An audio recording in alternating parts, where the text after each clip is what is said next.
Hello everyone, welcome back to my YouTube channel reaction by Sadia. उम्मीद करती हूँ आप सब लोग ठीक होंगे, खैरियत से होंगे, खुश होंगे, अपनी लाइफ को एंजॉय कर रहे होंगे और साथ में मेरे रिएक्शंस को भी एंजॉय कर रहे होंगे। आज इस वीडियो पे हम लोग रिएक्शन करने वाले हैं। वीडियो का टाइटल बहुत मज़ेदार होने वाला है। छत्रपति शिवाजी महाराज के बेटे हैं छत्रपति संभाजी महाराज। इनकी हिस्ट्री जानने को मिलेगी कि अपने बाप के बाद इन्होंने जो है वो कैसे संभाला हर चीज़ को। तो बिना कोई देर किए हम वीडियो देख लेते हैं, उस पर रिएक्शन करते हैं। रिएक्शन शुरू करने से पहले अगर आप लोग हमारे चैनल पे नए हैं तो हमारे चैनल को सब्सक्राइब कर दीजिए, लाइक कर दीजिए, शेयर कर दीजिए, कमेंट कर दीजिए, बेल आइकन पे प्रेस कर दीजिए ताकि आने वाली हर वीडियो का नोटिफिकेशन आप सबको मिलता रहे। तो बिना कोई देर किए करते हैं वीडियो को शुरू। देश धर्म पर मिटने वाला शेर शिवा का छावा था। छावा जो है वो महापराक्रमी शेर के परम बच्चे को कहा प्रतापी जाता एक है। ही शंभू राजा था। 1680 में मराठा सेना के शेर वीर छत्रपति शिवाजी महाराज ने अंतिम सांस ली। छत्रपति के रहते मुगल बादशाह औरंगजेब का दक्कन पर कब्जा करने का जो सपना धूमिल हो रहा था, वह सपना तब फिर से उड़ान भरने लगा जब छत्रपति की मृत्यु हुई। लेकिन औरंगजेब का दक्कन पर विजय प्राप्त करने का सपना एक सपना ही बनकर रह गया, क्योंकि शिवाजी महाराज का छावा उनका पुत्र छत्रपति संभाजी राजे भोसले अभी जिंदा थे। अपने पिता की मृत्यु के बाद संभाजी महाराज मराठा साम्राज्य के दूसरे छत्रपति बने, जिन्होंने 1681 से 1689 में अपनी मृत्यु होने तक शासन किया। अपने 9 साल के शासनकाल में संभाजी महाराज ने कुल 120 युद्ध जीते और औरंगजेब को घुटनों पर ला दिया। 1657 में पुरंदर के किले में जन्मे छत्रपति संभाजी राजे भोसले, जिनको शंभू राजे भी कहा जाता है, तत्कालीन छत्रपति शिवाजी महाराज के पुत्र थे। मात्र 2 वर्ष की आयु में उनकी मां साई भोसले का निधन हो जाने की वजह से काफी छोटे थे, 2 साल के थे। राजमाता जीजाबाई की देखरेख में बड़े हुए। उनको संभाला। बचपन से ही बुद्धि और बल दोनों के धनी शंभू राजे ने मात्र 9 साल की उम्र में कई भाषाओं पर अपनी पकड़ मजबूत कर ली थी।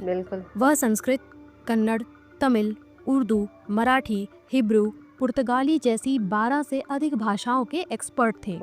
किसी योद्धा के लिए शस्त्र के साथ शास्त्र का ज्ञान और किसी शास्त्र के जानकार के पास शस्त्र विद्या का ज्ञान एक साथ मिलना असंभव है।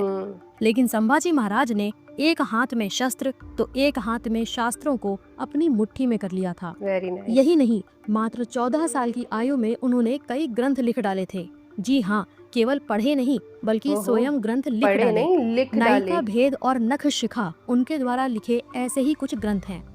9 साल की छोटी सी उम्र में एक बार उनके पिता छत्रपति शिवाजी महाराज उन्हें घोड़े पर महाराष्ट्र से 1500 किलोमीटर दूर औरंगजेब से मिलने के लिए आगरा ले गए।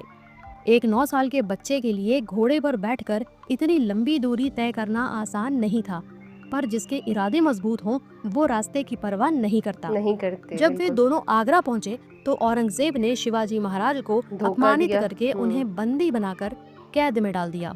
लेकिन संभाजी महाराज अपने पिता के साथ मिलकर मुगलों को चकमा देकर कैद से भागने में कामयाब हुए। 3 अप्रैल 1680 को लगातार युद्ध करने के कारण शिवाजी महाराज की मृत्यु हो गई। ये खबर सुनकर औरंगजेब की आंखों में चमक आ गई। लेकिन दक्कन को जीतकर पूरे भारत पर मुगलिया परचम लहराने का सपना देखने वाले औरंगजेब के सामने ढाल बनकर खड़े थे 23 साल के शंभू राजे यानी संभाजी महाराज। उन्होंने बिना समय गवाए बुरहानपुर पर चढ़ाई करने की योजना बनाई।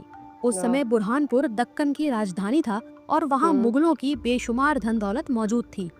इसलिए जिसके पास बुरहानपुर उसके कब्जे में पूरा दक्कन। साल 1681 में संभाजी महाराज के नेतृत्व में मराठा सेना ने बुरहानपुर पर चढ़ाई कर दी। इस अचानक हुए हमले से सब तरफ अफरा तफरी मच गई। मुगलों के खून के प्यासे मराठा उन पर काल बनकर टूट पड़े। मराठों ने हजारों मुगलों को मारकर वहां मौत का तांडव मचा दिया था। कई गांवों में से मराठों ने धन संपत्ति को लूट लिया और बुरहानपुर को तहस नहस कर दिया। यह खौफनाक तबाही देखकर वहां की मुस्लिम जनता और मौलवियों ने औरंगजेब को पत्र लिखा। इन काफिरों का जोर ऐसे ही चलता रहा तो हमारा शुक्रवार की नमाज पढ़ना भी मुश्किल हो जाएगा। औरंगजेब यह पढ़कर गुस्से से पागल हो गया और मराठों से बदला लेने के उद्देश्य से तुरंत ही दिल्ली से बुरहानपुर की ओर चल पड़ा। उसे क्या पता था कि वह दिल्ली को आखिरी बार देख रहा है, क्योंकि इसके बाद मरते दम तक वह कभी भी दिल्ली का मुंह नहीं देख पाया। बुरहानपुर के खौफनाक मंजर के सदमे से औरंगजेब अभी बाहर आ भी नहीं पाया था कि तभी संभाजी महाराज की मराठा सेना ने औरंगाबाद शहर में दहशत फैला दी। साल 2020 में महाराष्ट्र सरकार द्वारा इसी औरंगाबाद शहर का नाम छत्रपति संभाजी नगर रखा गया था। खैर, मराठों ने औरंगाबाद में मौत का ऐसा भयानक खेल खेला कि पूरा शहर संभाजी के नाम से ही कांप उठता था। मुगलों ने घरों से बाहर निकलना बंद कर दिया था। औरंगाबाद में हुई लूटपाट और मारकाट के बाद औरंगजेब पूरी तरह से बर्बाद हो चुका था और दक्कन पर उसकी पकड़ कमजोर हो रही थी। इसी बीच औरंगजेब के बेटे अकबर ने उसके खिलाफ विद्रोह कर दिया। वह औरंगजेब के सबसे बड़े दुश्मन संभाजी महाराज से जा मिला, जिससे औरंगजेब को भारी नुकसान हुआ। भारत पर अब उसकी पकड़ ढीली पड़ती जा रही थी। दक्कन जीतने का उसका सपना तो पहले ही चूर चूर हो चुका था। सत्ता के भूखे औरंगजेब ने संभाजी महाराज की मराठा सेना को चारों तरफ से घेरने का प्लान बनाया। उसने गोवा में पुर्तगालियों के साथ साठगांठ कर ली, जिससे संभाजी को पश्चिम से घेरा जा सके। दक्षिण में मैसूर इत्यादि क्षेत्रों के कुछ मुस्लिम राजा भी औरंगजेब के साथ मिल गए और उत्तर भारत पर तो उसका शासन था ही। लेकिन संभाजी महाराज औरंगजेब से 4 कदम आगे निकले। उन्होंने गोवा जाकर वहां पुर्तगालियों को मौत के घाट उतार दिया और औरंगजेब की सारी योजना को फेल कर दिया। 1681 से लेकर 1689 तक संभाजी महाराज ने औरंगजेब को दक्कन क्षेत्र की लड़ाइयों में इतना उलझा कर रखा कि दिल्ली से शासन करने वाला औरंगजेब दक्कन में ही धक्के खाता रहा और मरते दम तक वापस दिल्ली लौटकर नहीं जा सका। 9 सालों तक 8 लाख की विशाल मुगल सेना मराठाओं की महज 20,000 की सेना के आगे घुटने टेकती रही। संभाजी महाराज और औरंगजेब के बीच हुई सभी लड़ाइयों में से एक भी लड़ाई औरंगजेब जीत नहीं सका। दक्कन में भटकते हुए औरंगजेब के हाथ से उत्तर भारत की हुकूमत भी जाने लगी थी, क्योंकि उत्तर भारत में उसकी अनुपस्थिति का फायदा उठाकर राजस्थान, बुंदेलखंड और पंजाब में हिंदू राजाओं ने अपने आप को फिर से मजबूत करना शुरू कर दिया था। उनकी बढ़ती शक्ति से उत्तर भारत में मुगल तख्त डगमगाने लगा था। औरंगजेब अपनी लगातार होती हार से इतना तंग आ चुका था कि अब उसके सब्र का बांध टूटने लगा था।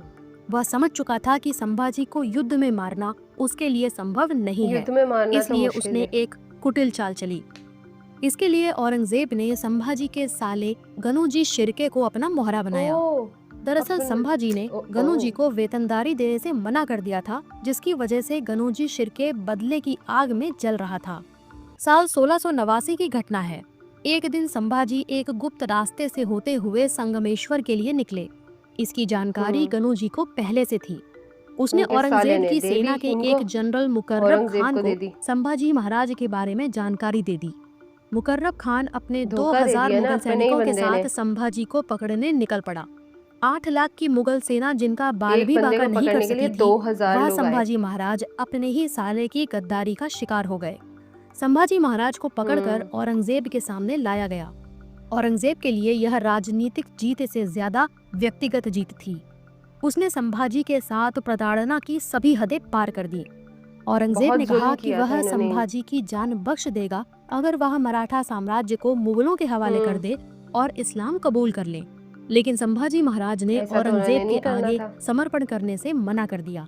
उन्होंने अन्न जल त्याग दिया। मुगल सैनिकों ने उन पर जो जुल्म किए वह सुनकर आपकी आंखों में आंसू आ जाएंगे। संभाजी महाराज के नाखून उखाड़ दिए गए, उनकी उंगलियां काटी गईं, उनकी खाल उतारी गई और तो और गरम लोहे की सलाखें उनकी आंखों में डाली गईं। लेकिन संभाजी महाराज टस से मस नहीं हुए।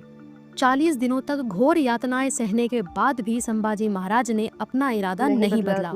उनकी इस वीरता के आगे औरंगजेब ने हार मान ली और अपनी इसी खुन्नस में संभाजी के टुकड़े टुकड़े करने का आदेश दे दिया।